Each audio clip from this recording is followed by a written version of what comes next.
뉴스룸을 시작하겠습니다. 동해 유전 가능성을 분석한 아브레우 고문의 기자회견에 오늘 민주당은 가짜약 파는 약장수라고 비판했습니다. 하지만 아브레우 고문은 언론과의 인터뷰에서 국가 경사인데 이처럼 논쟁이 뜨거운 건 처음이라고 했습니다. 먼저 이혜원 기자의 보도 보시고 최종근 서울대 교수와 이야기해보겠습니다.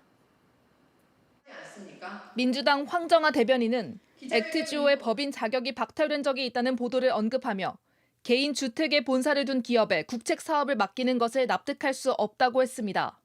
그러면서 아브레우 고문이 가짜 약을 파는 약장수 같다고도 했습니다. 윤석열 대통령이 사업을 맡기게 된 전 과정을 공개해야 한다고 주장했습니다. 아브레우 고문은 어제 기자회견에서 소규모 업체가 대규모 프로젝트를 분석하는 건 흔한 일이라며 20% 성공률은 높은 것이란 취지로 얘기했습니다. The largest discovery in the world in the last 20 years or 25 years is the Liza prospect in Guyana. The GECOS of Liza pre-drill was 16%. 조선일보 인터뷰에서도 이 정도 성공률이 나오면 다른 나라에선 좋은 일이 생겼다고 생각한다며 이렇게 뜨거운 논쟁이 일어나는 것은 처음 본다고 했습니다. 다만 아브레우 고문은 불확실성은 여전히 남아있다며 모든 건 시추를 해봐야 안다고 했습니다. JTBC 이혜원입니다. 북한이 오물풍선을 살포한 날 경기도 파주 최전방을 지휘하는 육군 1사단장이 술판을 벌였다고 어제 JTBC가 보도해드렸습니다. 보도 하루 만인 조금 전 군이 해당 지휘관을 직무 배제했습니다. 이희정 기자입니다. 오늘 육군 상급부대인 지상작전사령부는 지난 1일 북한이 남쪽으로 오물풍선을 살포할 때 음주 회식을 한 제1보병 사단장에 대해 오늘부로 직무배제 조처를 내렸다고 밝혔습니다. JTBC 보도 즉시 감찰을 진행해 우선 1사단장을 직무에서 배제한 겁니다. 육군은 지휘관의 가장 중요한 책무인 군사 대비태세 유지를 소홀히 한 것이라며 즉각 조치가 필요했다고 했습니다. 대국민 신뢰를 저하하는 부적절한 행위로 해당 보직을 유지하는 것이 적절하지 않다고 판단했다고도 했습니다.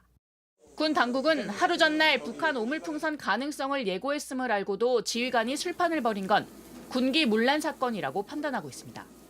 실제로 사단장은 북한이 700여 개 오물풍선을 날려보내고 2시간이 지나서야 지휘 통제실을 방문한 것으로 전해졌습니다. 군은 감찰 조사 결과를 바탕으로 추가로 인사와 징계 절차를 밟을 예정입니다. JTBC 이희정입니다. 밀양 사건 가해자들의 신상을 폭로해온 유튜버가 관련 영상을 올리고 내리는 과정에 모두 피해자들과의 소통이 있었다고 주장했지만 피해자 측은 사실이 아니라고 반박했습니다. 사적 제재를 했다는 논란과 함께 자신의 유튜브를 위해서 피해자들을 이용했다는 비판이 이어지는 가운데 온라인상에서는 밀양시도 시달리고 있는 모습입니다. 박준우 기자입니다. 밀양시청 홈페이지에 올라온 글들입니다. 성범죄자들의 도시라며 밀양시를 원색적으로 비난하는 내용이 대다수입니다. 밀양시 SNS 계정도 마찬가지입니다. 딸에게 밀양은 근처도 가지 말라고 교육하겠다. 무서워서 가겠냐 등 조롱 섞인 댓글이 수두룩합니다. 최근 유튜버들이 밀양 여중생 집단 성폭행 사건의 가해자 신상을 공개한 뒤 벌어진 일입니다.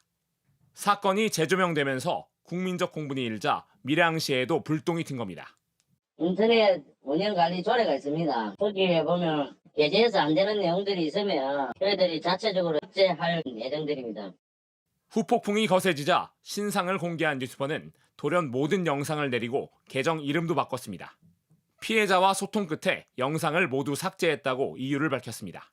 하지만 피해자를 지원하는 단체인 한국성폭력상담소는 사실이 아니라고 반박했습니다. 지난 5일 이후 피해자와 유튜버 간 소통이 없었다는 겁니다. 사실이라면 유튜버가 피해자에게 가해자 공개 허락을 받았다는 주장에 이어 또다시 거짓말을 한 셈입니다. 상담소는 유튜브 콘텐츠를 위해 피해자가 희생된 것이라고 비판했습니다. 2차 가해 논란에도 해당 유튜버는 오늘 채널 운영을 재개하고 가해자 신상 관련 영상 한 건을 새로 올렸습니다. 피해자 남동생이 공론화에 동의했다고 재반박에 나서기도 했습니다. 다만 영상을 내려달라는 피해자 여동생의 의견은 무시했다며 죄송하다고 해명했습니다. JTBC 박준호입니다. 어제 저녁 광주광역시 도심 번화가에서 50대가 흉기를 휘둘러 한 명이 숨지고 한 명이 크게 다쳤습니다. 접객권을 관리하는 이른바 보도방 업주들 사이의 갈등이 흉기 난동으로 번진 겁니다. 신진 기자입니다.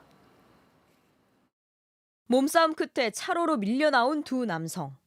흉기를 든 남성이 바닥에 나동그라진 남성을 여러 차례 찌릅니다. 또 다른 남성이 나타나자 이번엔 이 남성을 공격합니다. 놀란 시민들이 도망갑니다. 아직 해가 지지 않은 저녁 7시 25분 광주 첨단지구 번화가에서 일어난 일입니다. 원래 사람들이 많이 지나다니는 곳이어가지고 너도나도 할 것 없이 신고했었고 지금 흉기를 휘두른 50대 남성은 현장에서 체포됐습니다. 흉기에 찔린 이들 중 한 명은 숨졌고 다른 한 명은 크게 다쳤습니다. 이들은 노래방 등 유흥업소에 접객권을 공급하는 일명 보도방을 운영하는 사람들입니다. 최근 이 지역 상권이 부활하면서 새로운 보도방 업자들이 유입되었고 기존 유흥업소 관계자들과의 이권 다툼이 이어져 온 것으로 알려졌습니다. 목격자들은 사건이 벌어진 날에도 갈등 상황이 있었는데 기존 보도방 운영자인 50대 남성이 중재하러 나섰다가 모욕적 발언을 듣고 폭발한 것으로 보인다고 설명했습니다. 주변에 가게 하신 분들은 그렇지않아도 힘든데 형님 그래도 걱정도 되고. 경찰은 흉기를 든 남성이 미리 칼을 준비했던 점 등을 토대로 계획 범죄 여부 등을 수사하고 있습니다. JTBC 신진입니다.